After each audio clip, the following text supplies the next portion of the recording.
No one really knows who they are fated to be when they are born, and a voice wonders if witches are the same. One morning, Coco walks through the spring and drops detergent into it as she washes some clothes. She apologizes to the deer watching nearby since it was clearly scared when the spring suddenly changed color. She assures the deer that the spring will go back to normal, and soon a bright light appears in the area and the water becomes crystal clear. Coco smiles at the spring, admitting to herself that she loves watching magic. As she walks back home, she thinks about how wonderful magic is. Only witches can cast spells, while ordinary people like her can only be blessed by it. She wonders what it would be like to be a witch. In an attempt to satisfy her urge to cast a spell, she tries reciting words to transform the sheets into something that can fly. However, it is only the wind that nearly blows them away.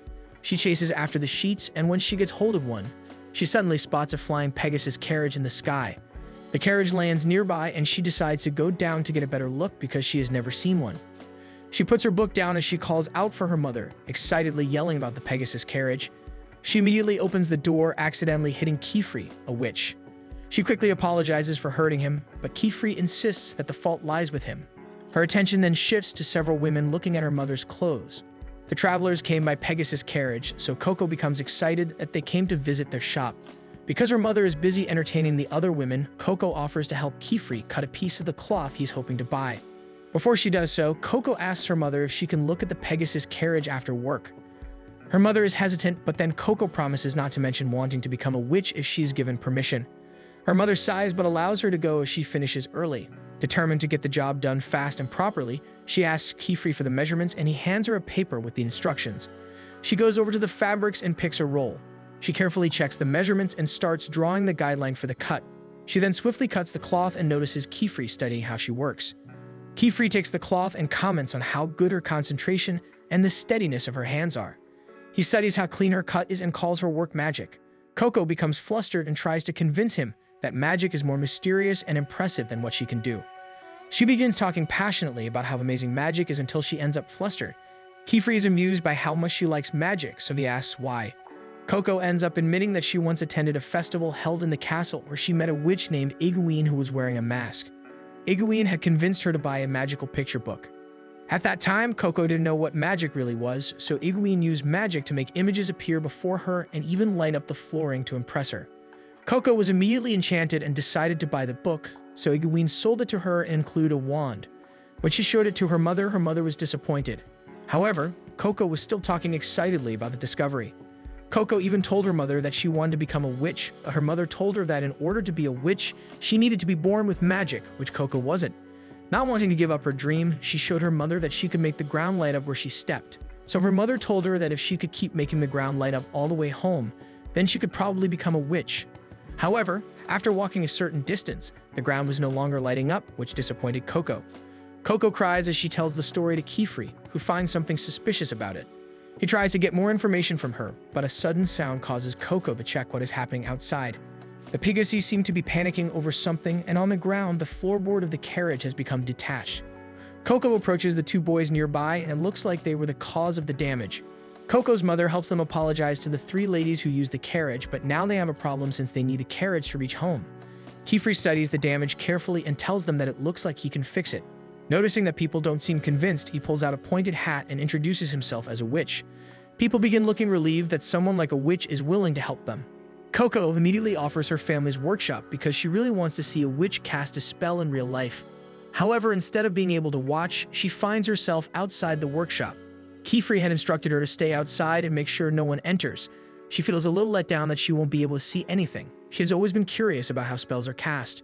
She then spots the boys from earlier trying to sneak around the workshop. She notices them climbing onto the roof, and to their surprise, she climbs up as well, fully intending to get a glimpse of the magic. She pries open the hatch in the window, only to see that another set of blinds is blocking the view. The boys become disappointed and decide to give up, so they leave Coco alone on the roof.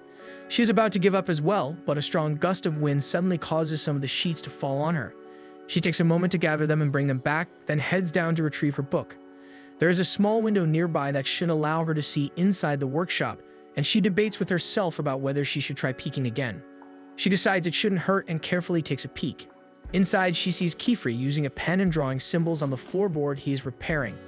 She starts to understand that you don't need a wand to cast a spell, but that magic requires drawing. He soon finishes the spell and calls out to Coco, who quickly rushes back down to her post so she won't get caught. It doesn't take long for the floorboard to be reattached to the carriage, allowing the ladies to begin their journey home. Coco and her mother also see Kifri off. Her mother admits that she is relieved that Coco did not ask to go on a journey with Kifri. She confesses that she wouldn't know how to feel since she has already lost her husband to illness. Coco insists that she will never leave her mother alone, and the two share a warm embrace at that promise. They return home and begin their dinner preparations. Though the meal is not much, they both enjoy it together, and soon they prepare to head off to bed in their separate rooms. Coco's mother is about to tell her something, but after a brief pause, she decides not to say it.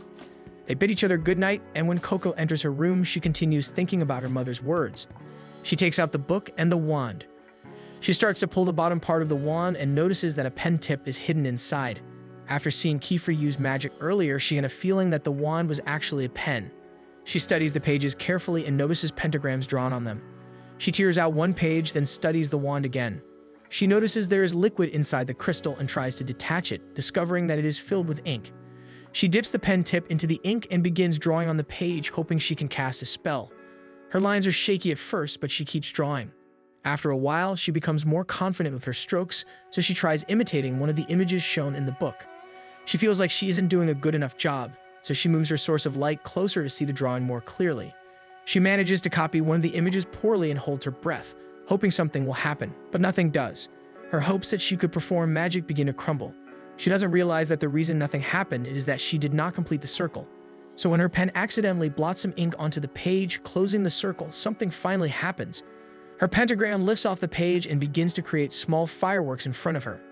Her amazement quickly turns into excitement, and she begins dancing around the room in celebration.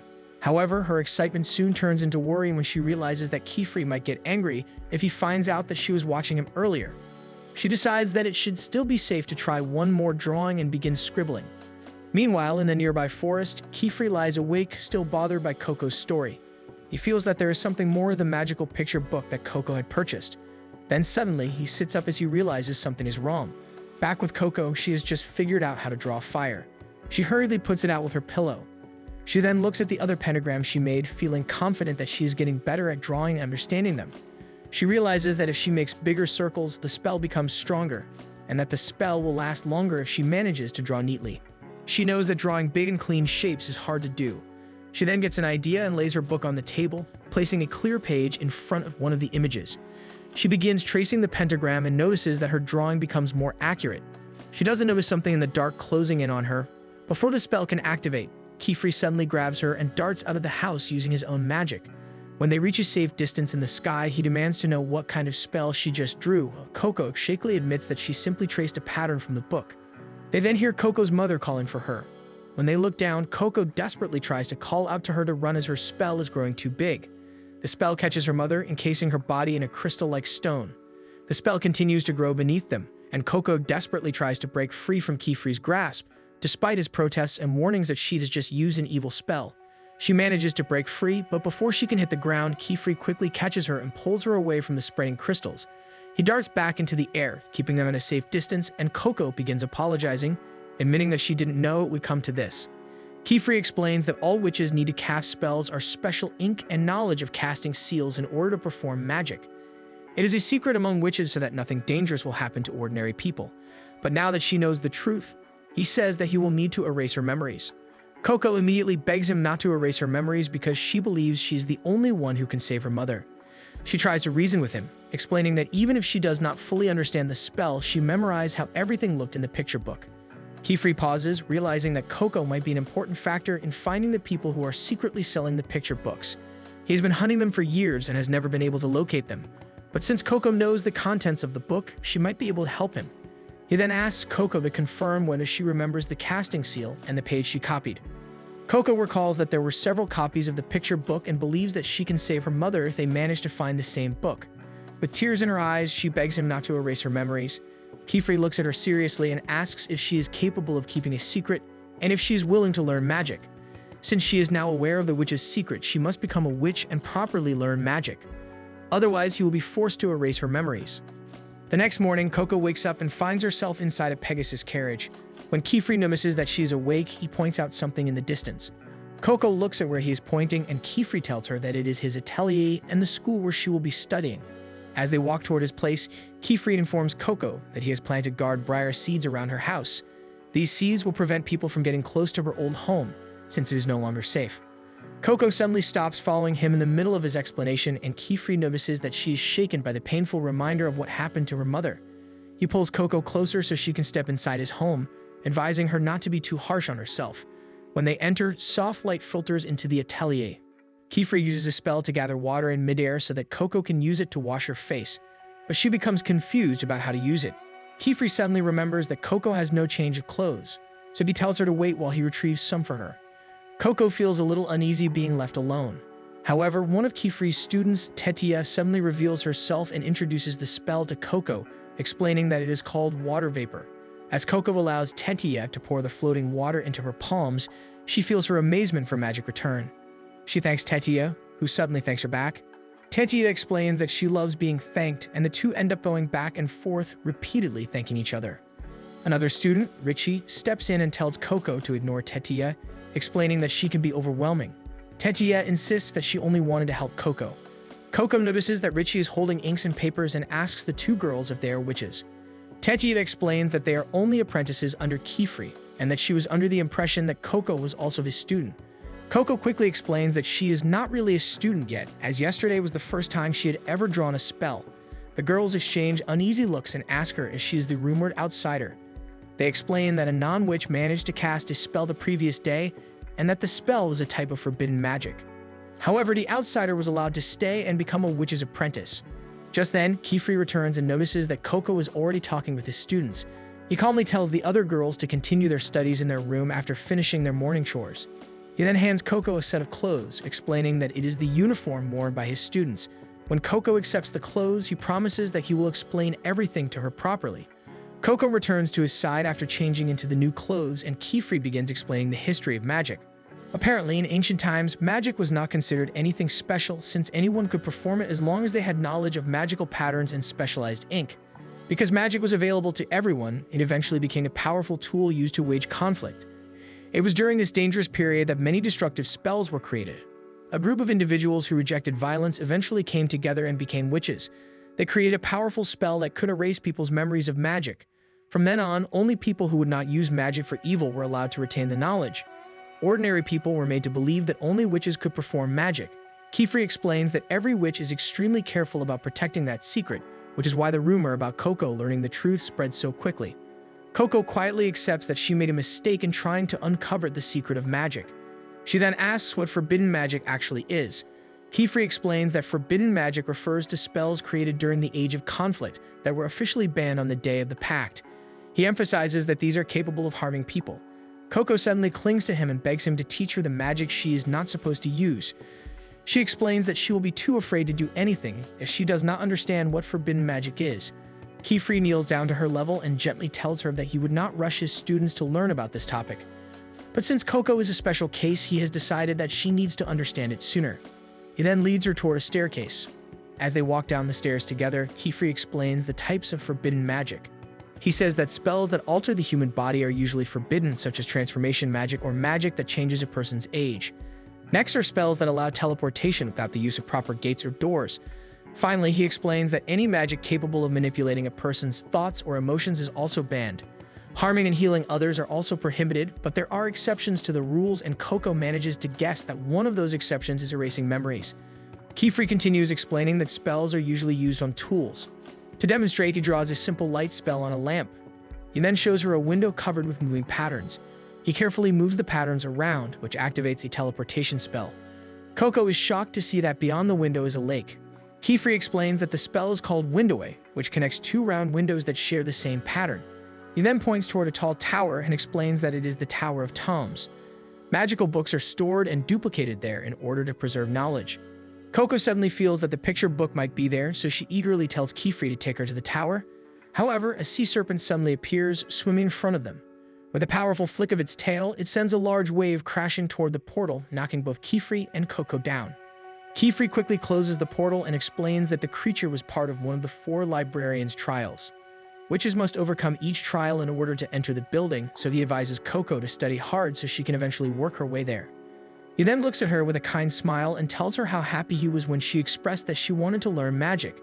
Kefri opens another portal, this time revealing a field of flowers. He explains that it is natural to feel fear, but there is also gentler magic that she can learn, magic that can bring happiness to people. Coco returns his smile and agrees with him, calling him her teacher for the first time. Kefri then leads her to another section of the house and knocks on a door. When no one answers, he tells her that Agate is probably not around and explains that Agate will be her roommate. He opens the door, revealing a workshop with separate bedrooms. He tells her that her bedroom is downstairs and that she should rest for now. After leaving the room, he takes out a pocket watch and uses it to contact someone. He thanks the person on the other end for allowing Coco to study under him, while also revealing that he still has no new information about the picture book. Back in the room, Coco is amazed at all the books. Suddenly, Agate appears in midair and informs Coco that the desk she is looking at belongs to her side of the room and that Coco is currently preventing her from landing. Coco quickly moves aside so Agate can land properly. Coco tries to introduce herself, but Agate immediately tells her that she already knows that she is the outsider mentioned in the rumors. Agate then apologizes for what happened to Coco's mother, but bluntly states that because of the magic Coco performed, her mother may never return to being human. Coco quickly tries to defend herself. In response, Agate suddenly shows Coco her darkening fingers, explaining that the discoloration comes from years of drawing casting seals since she was young. She insists that, unlike the rest of them, Coco cannot become a witch so easily because they have spent years training and facing trials even before becoming apprentices. Coco points out that she has already drawn spells before. Hearing this, Agate decides to issue a test for her the following day.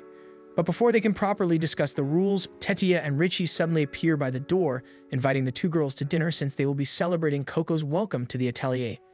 However, when they arrive at the dinner table, they are met only with their usual meal of soup and bread. Tetia looks confused and asks why they are not celebrating. Kefri calmly explains that Coco's arrival happened at the last minute, so he plans to prepare a proper celebration on another day. He then asks where Agate is, mentioning that he was hoping she would join them for dinner more often. He gently encourages the other girls to start eating. Coco takes a bite of the bread and is immediately amazed by how delicious it tastes. Tetia proudly tells her that they baked the bread themselves, and Richie adds that Kefri is a very good cook. Kefri credits the locally grown wheat. When Coco takes a spoonful of the soup, she finds it just as amazing and looks toward Kefri. He smiles and once more credits the fresh vegetables. Later that evening, as Coco prepares for bed, she quietly remembers her mother. The next morning, she sits at her desk, wondering what kind of test she will need to complete. She begins searching through a book, hoping to find answers. Kefri soon finds her reading and gently tells her that it is often better for Coco to learn through experience rather than relying only on reading. He then shows her several tools, explaining that they now belong to her so that she can begin performing magic. She looks at the drawing tools in amazement, but when she picks up the pen, she suddenly feels fear. However, that fear also serves as a source of motivation, pushing her to study as hard as she can. With determination, she faces her lessons for the day. It does not take very long for Coco to become overwhelmed with all the information, so Kefri suggests taking a break, but Coco insists on continuing. To make sure that Coco is still absorbing the information, Kefri asks her to recite what she has just learned. They had covered the basics of casting seals, and she manages to explain their three main parts, with the center portion determining what element is being used. She also recalls how the size of the casting seal can determine the strength of the spell. Lastly, the spell is activated once the outer circle is completed. After reciting everything, she suddenly feels overloaded, but Kefri feels proud of her because she managed to explain the concepts clearly. Later, she tries her hand at drawing a casting seal, and Kefri becomes excited to see her give it a try. However, as she scribbles on the paper, instead of showing her work to Kefri, she quickly crumples it in frustration. Kefri manages to retrieve the paper so he can see how she did, but Coco insists that her drawing is really poor. Kefri gently tells her that it is normal to struggle when starting out. He then shows her that she forgot to close the circle, which is necessary to activate the spell. To encourage her, he explains that it is normal to have unsteady hands when handling new tools. Kefri encourages Coco to complete the circle. Coco hesitantly does so, which suddenly sends a strong sprout of water toward Agate, causing both Kefri and Coco to panic as Agate slowly turns to stare at them. Coco panics upon seeing that her spell drenched Agate's papers, and she quickly tries to dry them. However, Agate reassures them that she is not bothered and calmly takes a closer look at Coco's casting seal. She points out that one of the symbols is clearly longer than the others, which caused the water to gush out more strongly in one direction. Kefri praises Agate for her sharp observation and then announces that he will be placing Coco under her care for the time being. Coco becomes confused as Kefri begins preparing to leave. He explains that he will be gone for 3 days because he needs to visit the Great Hall. Coco feels hesitant about being left behind, but Kefri reassures her that she should take this opportunity to learn from her peers. After he leaves, Coco returns to the room to apologize once again. However, Agat stops her and reminds Coco about the test she issued the previous night, informing her that it starts now. One stormy day, Kefri arrives at a structure that leads down to the seabed. He travels downward using magic, but is suddenly pulled to the ground by his friend Elira, who immediately scolds him for not using the stairwell like everyone else. She helps Kefri back to his feet, and the two begin talking about Coco and how Elira believes she might be the connection Kefri needs to the brim caps. Elira reminds Kefri how important Coco could be, but Kefri shares that since Coco has yet to take the test, she is not officially his apprentice. She also cannot take the test easily because the data range is very dangerous at this time of year. Back in Kefri's atelier, Agot is already opening the portal to the range, even though Coco is hesitant since Kefri is not around. Agot tells her that she will be taking the test regardless of whether Kefri is present. She explains that the test is essential for apprentices and that in her own case, she passed it when she was only 10 years old. Agot explains that the first test is called the Consent of the Crown. For the test, Coco can only bring 3 items, plus her magical components. All she needs to do is reach the summit of the data range and pick the diadem herb. Agot then hands Coco a guidance orb and a water vapor, knowing that those are the only tools Coco is currently familiar with. She activates the window, opening a portal that leads to the test grounds, but Coco nervously asks if she can also take the shoes, since she knows they are magical tools as well. She expresses her eagerness to try them, but when Agot remains silent, Coco quickly withdraws her request. Agot removes her own shoes and hands them to Coco. Before Coco can react, Agot pushes her into the portal and firmly tells her that she can only take the test once. If she fails, she will not be allowed to become Kefri's apprentice and will have to leave the atelier. Agot then closes the portal, leaving Coco alone. Though frightened, Coco gathers her courage and convinces herself to start moving forward. She lifts the guidance orb and notices that when she points it in a certain direction, the small stick inside begins tapping against the glass. The path ahead looks intimidating, but she pushes forward, only to trip on the uneven ground. She quickly gets back up, forcing herself to continue, reminding herself that Agot had managed to pass the test when she was young. She continues walking, misstepping several times, but she refuses to let anything discourage her. Eventually, she reaches the data range and is shocked by the floating spheres of forest rising high into the sky. She quickly realizes that she needs to travel across those floating spheres and reach the very top to harvest the herb. She sits down for a moment to think of a solution, but seeing a bird flying in the distance suddenly reminds her of Agot's shoes. She tries to activate them, but nothing happens, and a sudden gust of wind knocks her down.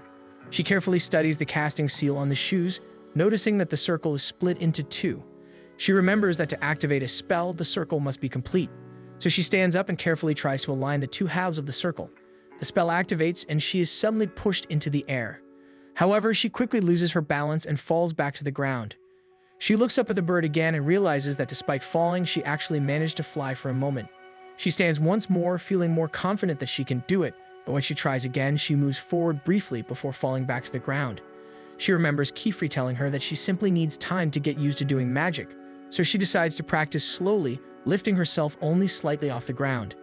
Meanwhile, at the Great Hall, Kefri is busy completing paperwork while Lyra watches nearby. Lyra reminds him that he should consider moving closer to the Great Hall so he will not have to travel such long distances for simple requests. After all, the Great Hall contains everything a witch could possibly need. Kefri calmly responds that that is precisely why he only travels there when necessary. Lyra quickly realizes that Kefri truly dislikes the Great Hall, so she changes the subject and tells him to take good care of his apprentices, reminding him that children can get into all sorts of trouble when left unsupervised. Back at the data range, Coco begins to feel that her balance is improving as she slowly flies higher. She attempts to land on one of the floating spheres but misses her mark and begins losing control. Desperate not to fall back to the ground, she manages to grab onto a hanging vine from the next floating sphere and clings to it tightly. As she hangs there, she suddenly notices a strange long white creature also dangling from the vines nearby. The creature slowly slides toward her, and she panics when its tail suddenly hits her face, causing her to lose her grip on the vine. She desperately tries to float again, but instead falls into the lake below. Upon taking a closer look, she realizes that the strange creature is actually a brush buddy. The 2 of them climb out of the lake and begin drying themselves off. As Coco wipes the mud from the shoes, she suddenly notices that the casting seal on them has partially washed away. She panics and considers redrawing the circle. However, when she checks her tools, she realizes that her ink has completely spilled. As the sun begins to set, she realizes that she is running out of time. She worries that she might have to give up on becoming Kefri's apprentice. Back at the atelier, Tetia asks Agot about Coco, since she has not seen her all day. Agot casually mentions that Coco went to take the apprentice test, which immediately causes Tetia to panic since Coco barely knows any magic. Agot calmly explains that all of them took the test shortly after arriving at the atelier. She then adds that she personally believes Coco does not deserve to be an apprentice and that she still sees Coco as an outsider who will not benefit their group. Agot tells Tetia not to worry because Coco will return soon after failing. She explains that the data range is at its most dangerous this year, and since Coco does not fully understand the rules of the test or have strong magical skills, her failure is almost guaranteed. At the dinner table, Tetia feels worried and saddened by the situation. When Richie shows little concern for Coco, Tetia feels even worse. Richie calmly reasons that there is nothing they can do except wait for Kefri. Back at the data range, Coco tries to reach the lowest floating sphere without using magic. She had attempted to redraw the casting seal earlier, but the ink only smudged and spread because the material was still damp. She briefly considers drawing the seal directly on her own skin, but quickly stops herself when she remembers that doing so would count as forbidden magic. Exhausted, she wonders what else she can do. Slowly, doubt begins to creep into her thoughts. She starts believing that Agot may have been right about her, and that there is much more to magic than simply drawing spells. She begins to fear that she may not be special enough to become a witch after all. Unlike Kefri's other students, they have been learning magic since they were very young. Suddenly, a memory surfaces in her mind. She remembers the first time her mother allowed her to draw guiding lines for cutting fabric. Her mother had made her practice every single day, patiently guiding her until Coco became confident enough to work on her own. She then remembers how Kefri once described her cutting skills as something close to magic. If Kefri believes she could do magic, then she must have what it takes. A new idea suddenly forms in her mind. She begins searching the forest for something she can use to draw with. She returns to the boat and moves toward the center of the lake, preparing her tools. She notices that her cloak is dried enough to draw on, so she decides to use it as her canvas. As she begins drawing, she remembers what her mother taught her about working with fabric and what Kefri said about learning to use new tools. That is why she chooses cloth, because it is a material she already understands. She also uses a sharp rock to press against the fabric, helping to steady her lines. As she works, she begins to feel calm and focused because this is something familiar to her. By the time morning arrives, she has finally completed her casting seal. She carefully fastens the cloth to the boat, turning it into a makeshift sail. She looks at her work and knows that it is far from perfect, but that imperfection was intentional. She deliberately made one line longer than the others, knowing that doing so would strengthen the output on one side. For some reason, the brush buddy appears excited and begins moving around her. She closes the circle, activating the spell. Suddenly, the wind around her becomes wild and unstable, and she finds herself struggling to control the magic while trying to keep the boat from breaking apart. She tightly grips the sail as it suddenly detaches from the boat, launching her high into the air. Despite struggling at first, she slowly manages to steady herself and maintain her balance while flying. When she finally realizes that she is flying properly, she feels a burst of joy and pride, realizing that she has successfully created her own spell. She glances down at the world below and is reminded of her home. She never imagined that her experience with drawing on fabric would one day lead her to learning magic. A strong sense of determination fills her heart. She realizes that the herb she needs is located much higher, so she points her sail upward and begins flying toward the sky. Soon she spots a floating sphere with a diadem herb growing on top. She quickly dives toward it, attempting to grab the plant, but she overshoots the sphere. She tries again, but misses once more since she is still flying too high to properly reach the herb. She attempts the maneuver several more times, repeatedly failing to harvest the plant. Her growing frustration causes her to lose focus and she nearly crashes into a nearby sphere. She quickly steadies herself, determined not to give up. As she approaches the sphere again, she reminds herself why she started learning magic in the first place. She is doing this to save her mother. This time, she attempts something much riskier. She flips her body upside down while flying, stretching her arm downward toward the plant. Kefri returns to the atelier and is horrified to learn that Coco is currently taking the test. Without hesitation, he decides to rescue her immediately, even if it means she will fail the exam. Agot watches as Kefri rushes to open the portal. However, the moment the portal opens, everyone freezes in shock. Coco is already walking toward them, with the diadem herb firmly in hand. Tetia is the first to rush forward and hug her in relief. Coco then walks toward Agot and proudly shows that she successfully harvested the herb. Agot quietly turns away without saying a word. Instead of celebrating, Kefri's tone becomes serious as he sternly addresses the danger of taking the test without proper knowledge of the fundamentals. Coco immediately apologizes. After a moment, Kefri's expression softens. He tells Coco that there was never a need for her to prove herself because he had already accepted her as his apprentice. He then hands her a bag. When Coco opens it, her eyes widen with joy as she realizes what is inside. Carefully and respectfully, she begins putting on the witch's robe. Kefri explains the importance of the attire, especially the hat, which serves as proof that she is now an official witch apprentice. A deep sense of happiness fills Coco's heart because becoming a witch has always been her dream. They decide to head back upstairs. Since Coco is exhausted and hungry, Tatia quickly suggests that they eat breakfast first. The girls happily head up the stairs together. None of them realizes that, in the daughter range, a member of the Brim Caps was there. One day during his class, Kefri explains that despite the different kinds of magic, there are 4 sigils that are important and constantly used by witches. The sigil of water is the source of all life. The sigil of earth enables transformation and movement. The sigil of levitation allows one to travel distances on the wind. And the sigil of fire has been humanity's sword and shield since the beginning of time. The 4 sigils are called the primary tetrad, which Coco will be practicing. She practices diligently together with Tetia, who seems to finish her training earlier than Coco. While working on her casting seals, Coco accidentally sets one on fire and Tetia helps put it out with water vapor. Coco thanks her and explains that she was practicing the Pyreball spell to help with levitation training. Kefri walks over to help dry Coco, reminding her to be careful when using fire-based spells since they are often formless and can cause injuries. Tetia wonders why Coco needs to practice levitation, since she seemed proficient with it at the daughter range.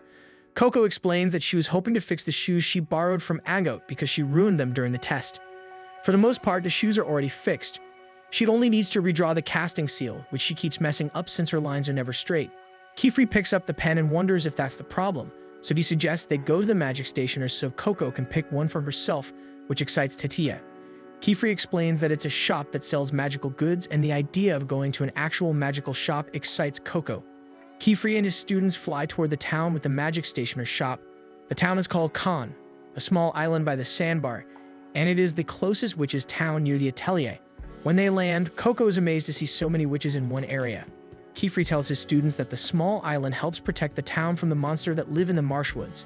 Kefri gets so into his explanation that he doesn't notice Coco isn't even paying attention to him. Agot tells the group that she will wander around by herself since she wants to do something, which Kefri allows as long as she heads to the magic stationer's shop afterward to meet up. When Kefri asks Coco how things are with Agot, she only shares that she hopes to become closer to her. They walk through the marketplace where Coco keeps getting distracted by all the different items. Suddenly, as she passes an alley, she feels a strange pull and freezes to look at it. Tetia snaps her out of it, and she hurries to keep up with the group. Kefri leads them to a shop called Starry Sword. When they enter the shop, Coco is shocked to see a tree growing right at the center. Nonoa, the shopkeeper, is surprised that Coco seems so awestruck by a silverwood tree, since it is something most witches are familiar with. Kefri steps forward and asks Nonoa to be more understanding, explaining that Coco is a new apprentice. Nonoa then realizes that Coco is the rumored outsider apprentice and laughs at his mistake for not considering who she might be. Tetia hugs Coco from behind and introduces Nonoa as the owner of the shop. Nonoa proudly says that all the magical components in the shop were crafted by him and his grandson Tarta. He even boasts that he can extract conjuring ink at whatever concentration people want. When it becomes clear that Coco doesn't understand what he is saying, Nonoa asks her to follow him. As she travels up the stairs, the sound of carving becomes clearer until she sees a boy, Tarta, crafting a pen on one of the upper floors. When they reach the very top, Nonoa cuts a branch from the silverwood tree and submerges part of it in a flask. The water suddenly turns black, and Kefri explains that it is called woodcrore. Nonoa tells her that the black branches are dead parts of the tree, and that the substance is poisonous to both the tree and humans. However, when dissolved in water, filtered, and extracted, it becomes conjuring ink, the source of magic. Kefri explains that regular ink is made from soot, but conjuring ink is made from crore, or the blood of the tree.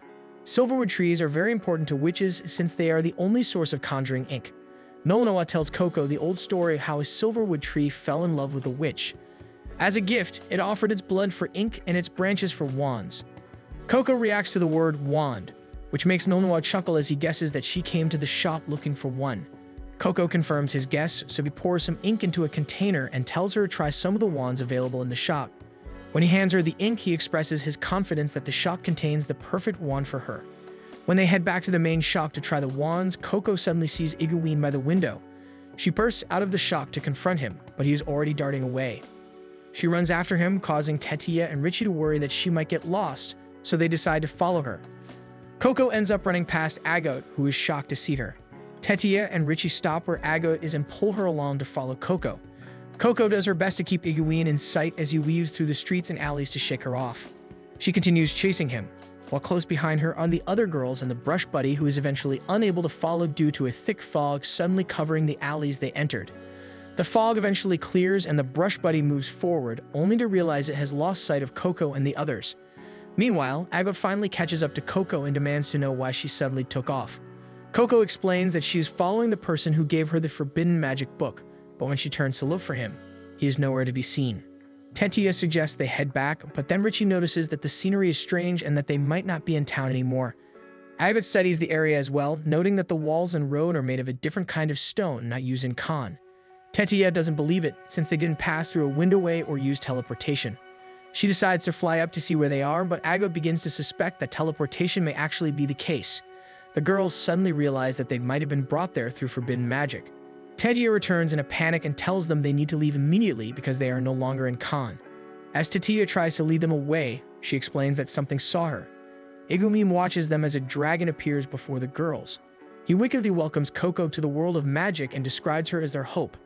Back in Starry Sword, Kefri notices that the girls are missing and asks Nolnoa if he knows where they went. Nolnoa guesses that they went for a walk because they got bored, which somehow hurts Kefri, as he thinks it's impossible to get bored in the shop. Kefri also mentions that his apprentices are not the type to wander off without thanking Nolnoa first, leading him to believe something else is going on. Tarta tells them that the girls ran out of the shop when a strangely dressed witch appeared by the window.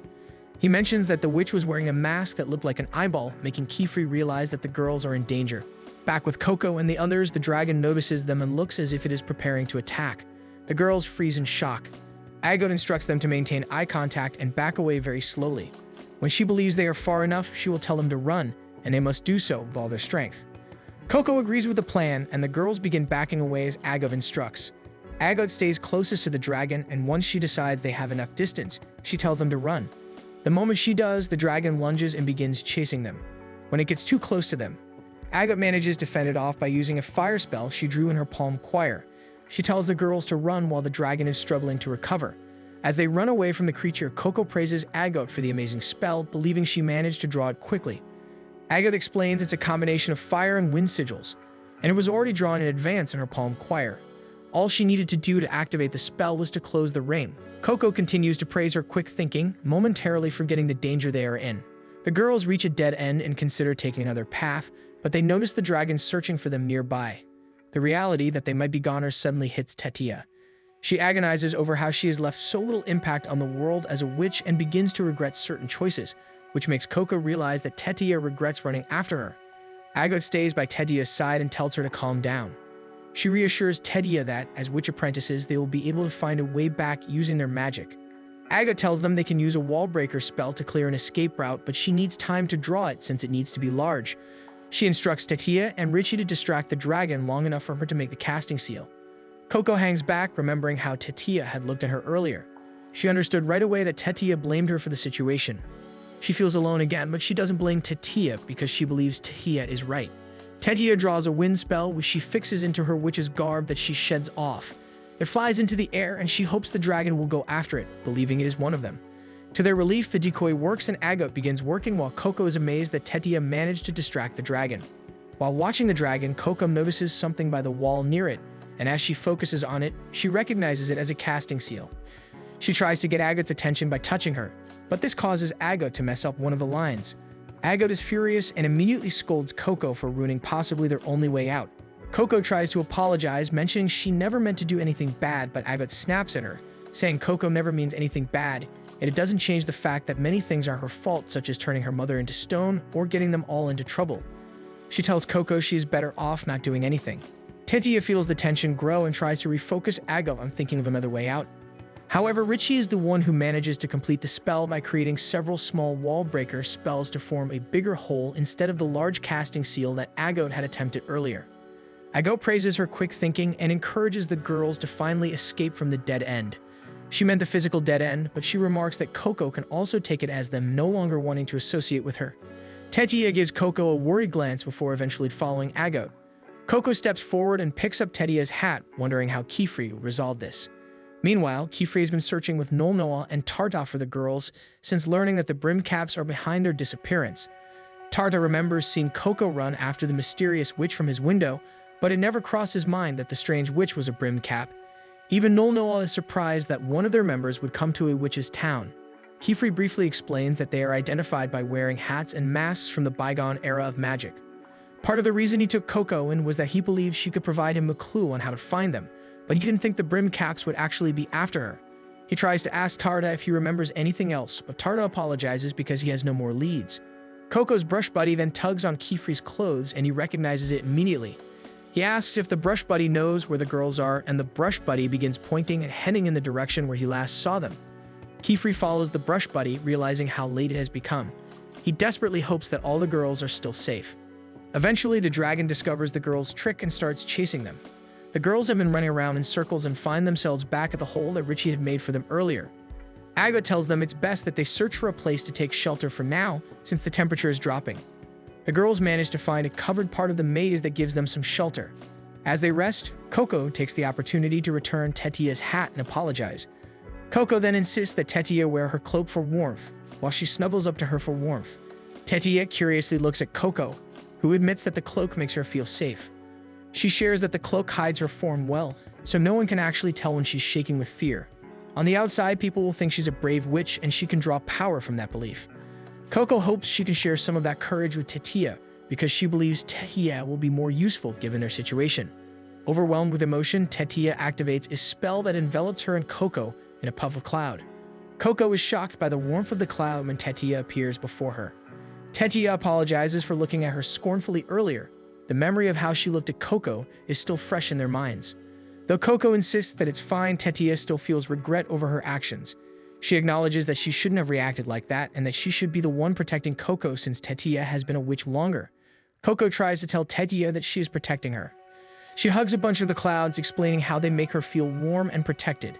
Tetia smiles and shares that this spell is her own creation. When she was younger, she used to dream about sleeping on a cloud. As it is, the spell is still incomplete, but once she perfects it, she plans to submit it as a general-use spell to the council. She places Coco's cloak back on Coco, insisting that she should wear it, and encourages Coco that they should all return home together and become full-fledged witches. The soft moment is then interrupted by both Agot and Richie, since they actually heard the entire conversation and wanted a bit of the warmth from the cloud. Agot points out the spell's problems before getting the girls back on track about their situation. Agot believes the entire area is influenced by a spell, which is why it always seems like they aren't making progress in their escape. She mentions that even forbidden magic still needs casting seals to activate, so they need to find the area's casting seal to escape. Coco finally raises her hand and admits that she thinks she saw the casting seal earlier. She directs the girls to where it is visible, and all the girls confirm that it looks like the casting seal. They also notice that the dragon appears to have grown, so there might be an area effect causing it to grow. Agot concludes that they need to defeat the dragon in order to get to the casting seal and is about to suggest using fire spells, though Coco shyly interjects that she believes it won't work. Agot is a little put off by her comment, but after hearing Coco's observation, she cannot deny that Coco might actually have a point. Coco proposes that they don't actually beat the dragon, which angers Agot. Coco tries to explain that Tetia and Agot actually gave her an idea she would like to try out.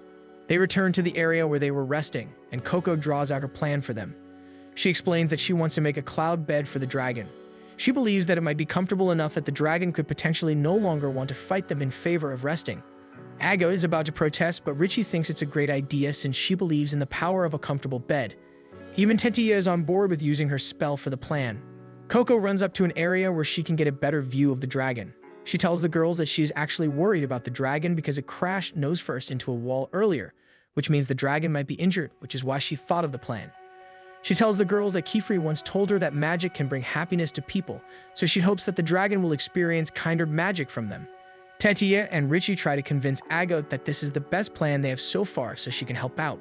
They admit that among them, Agot is the best at drawing seals, so her contribution will improve the odds. Agot finds herself agreeing with her fellow apprentices, which causes Coco to nearly stumble down the stairs out of excitement. They hold a strategy meeting to complete Tetia's spell since it isn't strong enough to retain its form yet. The girls need to figure out a material that can withstand the dragon's weight while still feeling cloud-like. Tetia suggests paper, but they don't have enough materials to produce sufficient amounts. Coco and Richie suggest their clothes or hair, and Agot points out the same problem. Agot then thinks that sand might be the answer. Agot remembers that when they made the wall breaker spell, sand was left behind.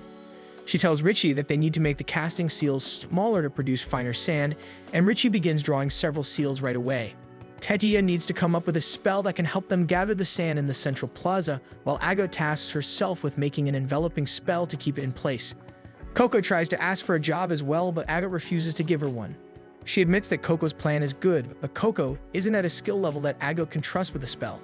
As time ticks by, Coco picks up one of Agot's discarded casting seals and notices that her circles are perfect.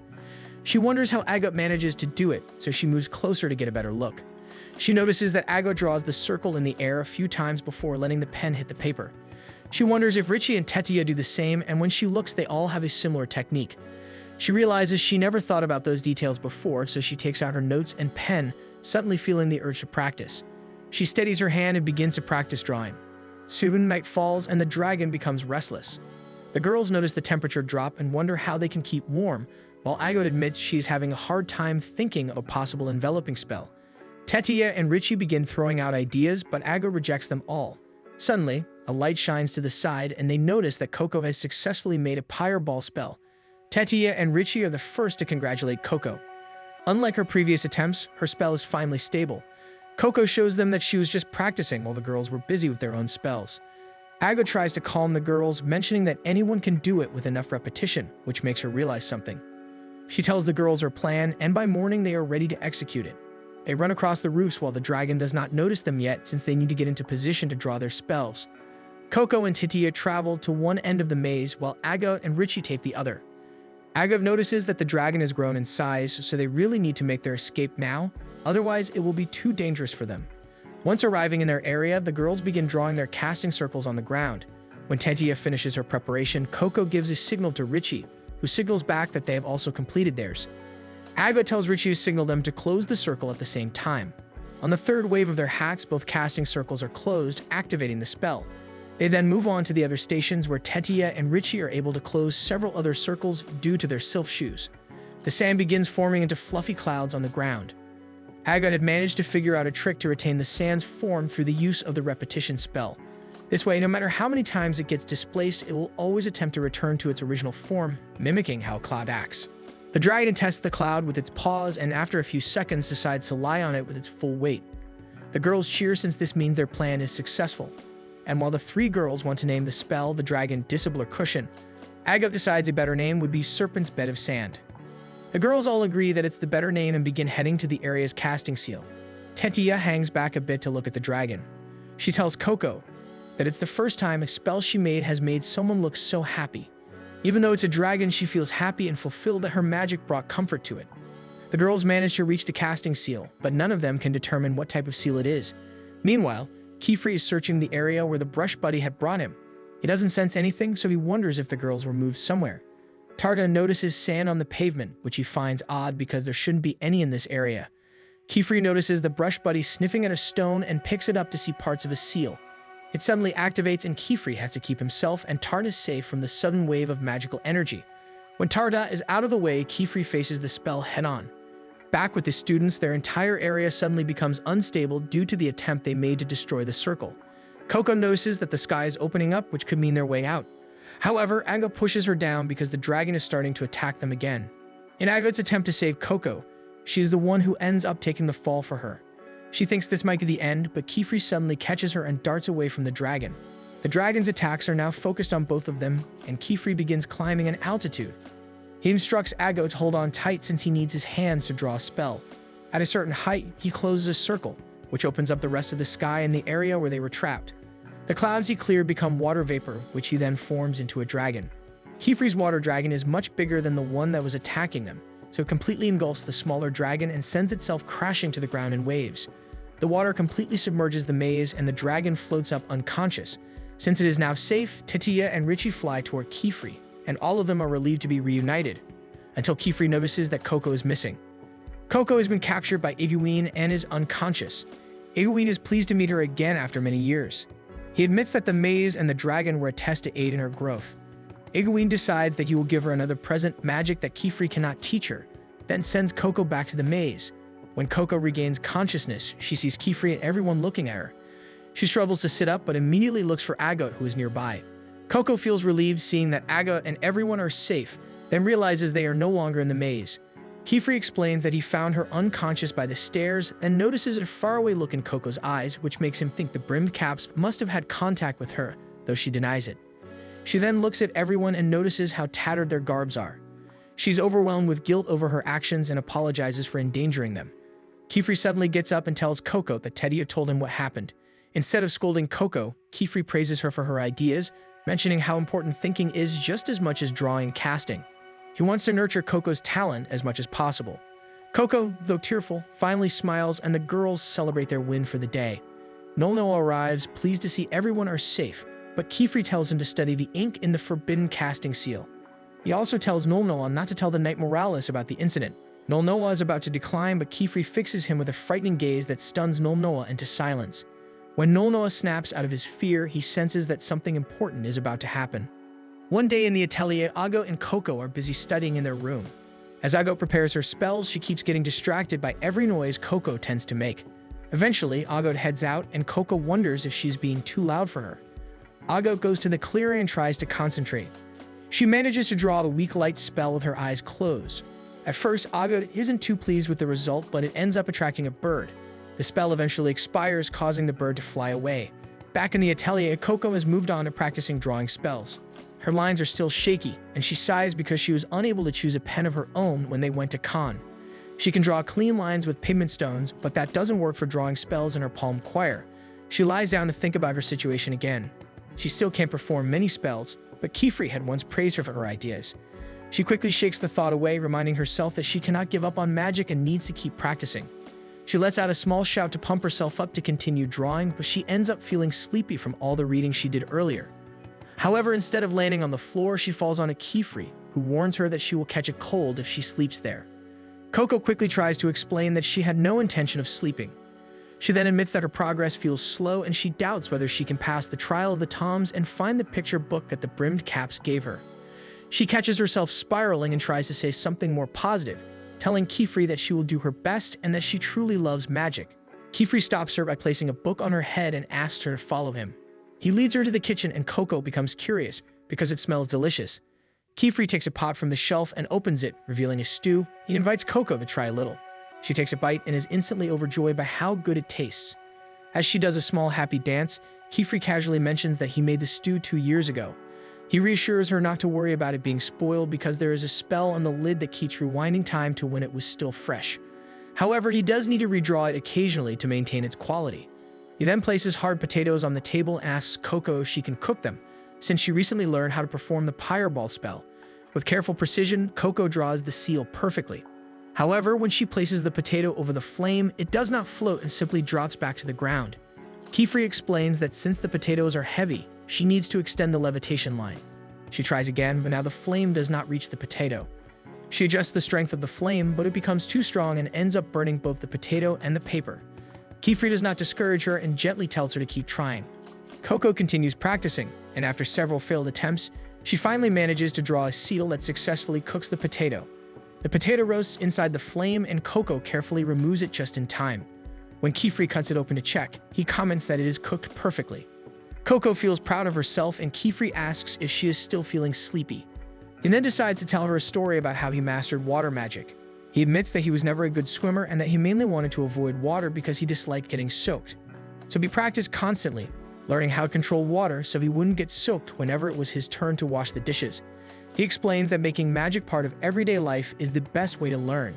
He adds that cooking is a great way to practice since it results in something useful and enjoyable. Unable to resist the smell of the food, Tetia and Richie soon find their way into the kitchen. When they see Coco helping out, they offer to help as well. However, Kiefer apologizes and explains that for today, he would like Coco to handle the parts of the meal that require magic. Kiefer and his students begin preparing the meal together. Tetia and Richie take care of the smaller tasks, while Coco handles anything that requires fire spells. Soon she finishes preparing all the food and everyone agrees that it looks appetizing. Coco suddenly suggests that they eat outside and everyone seems to like the idea. As Kiefer heads off to prepare the rest of the picnic items, Agot returns. Coco invites her to join them. Agot declines, saying she would rather eat while she works. She also points out that having a picnic right now might not be a good idea. The three girls head to the door to check, and to their disappointment, it is raining outside. They begin to think that the picnic will not happen, especially since Kiefer dislikes getting soaked. However, Kifri suddenly appears behind them and tells them there is no reason to be sad. He steps forward, and the girls are amazed to see that the rain does not touch him or the space around him. He reminds them that they are witches and they can use magic. The girls brighten up and quickly follow Kifri, carrying their food and picnic items. They walk all the way to a bridge and decide to have their picnic underneath it. Everyone enjoys the food that Coco and Kifri prepared, including the brush buddy that have followed Coco home. They have such a good time that they lose track of time. When they finish eating, the clouds begin to part, revealing the sunlight. Something clicks in Coco, and she suddenly heads away from the bridge. She tells the others that she's going to get Aga because she wants to show her the beautiful scenery. However, when she reaches the atelier, she sees Olrubio, Kifri's friend, stepping out. Olrubio questions Coco's presence in the atelier. Kifri soon arrives, intending to warn Coco about the approaching storm, but he is surprised to see Olrubio there. Coco quickly hides behind Kifri's cloak and tells Olrubio that she is one of Kifri's apprentices. Olrubio looks annoyed that Kifri took in another apprentice without informing him. Kifri tries to explain that Coco's case is special due to her involvement with forbidden magic. At the mention of forbidden magic, Olrubio immediately grabs Coco and pulls her away from Kifri. He tells Kifri that he does not want to be involved with the brim caps and that he intends to hand Coco over to the Knights Morales. As they move further away, Kifri uses his magic to block Olrubio's path. He firmly tells him that he does not care if they are friends. He will not allow Coco to be taken away. Olrubio is surprised that Coco is important enough for Kifri to use magic against him, so he agrees to listen. Soon, even Tetia and Richie are back home, drying off and aware that there is a storm both inside and outside their home. In another room, Kifri finishes explaining the situation. Olrubio apologizes to Coco for his earlier actions and for calling her an outsider. Kifri properly introduces Coco to Olrubio as the atelier's watchful eye. He explains that small ateliers like theirs require another witch to oversee them and report to the Great Hall for a misconduct. Olrubio complains that Kifri always makes him keep secrets. Kifri reasoned that this time it was the best option.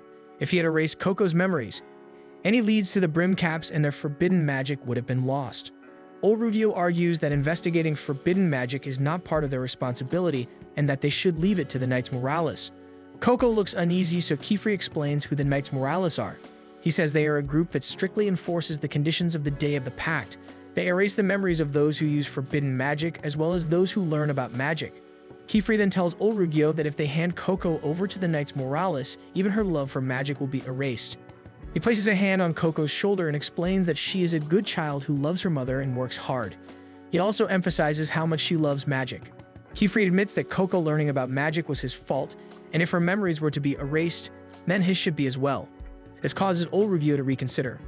Olrubio then points toward Tetia and Richie, who were eavesdropping, and remarks that he thought Kifri had finally given up his search for the brim caps when he took on apprentices. Clicking his tongue, he tells Kifri that he can do as he pleases, but if the situation worsens, he will report him to the Great Hall.